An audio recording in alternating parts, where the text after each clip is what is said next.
All right, let me just say right off the bat that you're not going to get an artistic, in-depth, cinematic breakdown of a film today. In fact, you're not going to get that on any day on my channel. But what you will get is my honest assessment of something I recently sat down to watch. And this week, my wife and I took our daughter to see The Bad Guys. Now let me just give you a little background here. So my daughter has been looking forward to this movie for months. She heard that there was going to be a movie. She discovered the books. This is a children's book series. She flies through these books. And they're actually, she's 8 years old. And while these are probably for most 8-year-olds, my daughter actually is a little more advanced in her reading level. But she loves these books because of the characters. She loves them so much. And when she heard that there was going to be a movie, she's thrilled, right? So we've had it on the calendar, counting down the days. It was a really big deal. And I went in expecting, the run-of-the-mill children's movie, like any Disney or DreamWorks or what have you, animated film.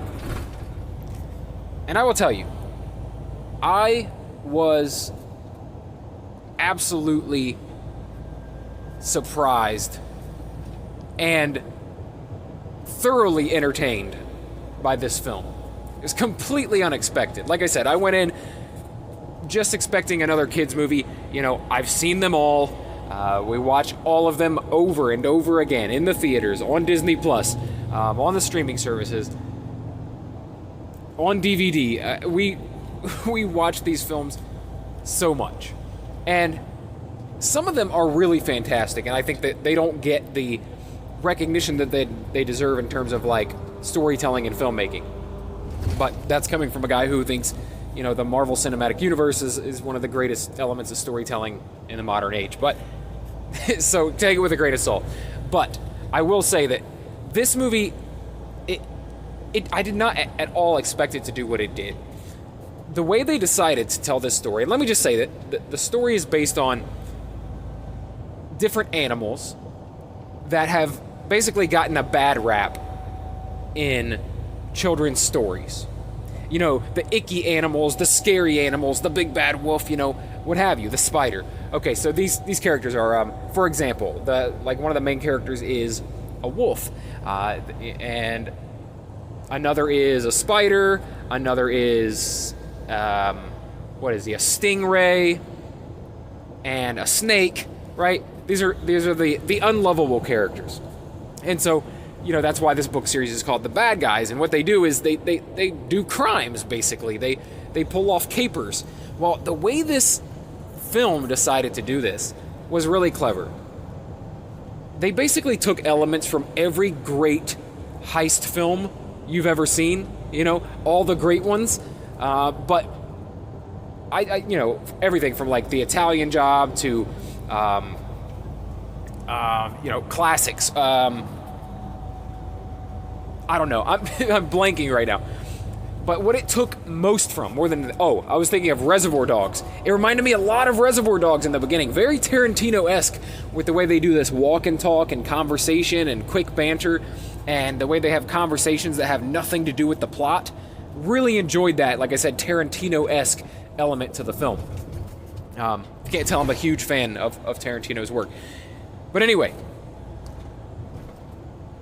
more than anything, it pulled from the Ocean's 11 franchise. They even make little references to George Clooney in the film, just to kind of like hammer it home in case you were wondering what you were watching. But they do such a good job at bringing in these exciting action, fast-paced elements that it's in every great heist movie. Like you see, every member of the team has a part to play, and if they don't pull it off just right, things won't fall into place to pull the caper off. And then behind all that, there's this overarching story of one of the members of this group realizing or recognizing for the first time how good it feels to do something good and be recognized as a good guy. And so he starts to battle with this, like, do I want to be, like, they revel in the fact that they're the bad guys, right?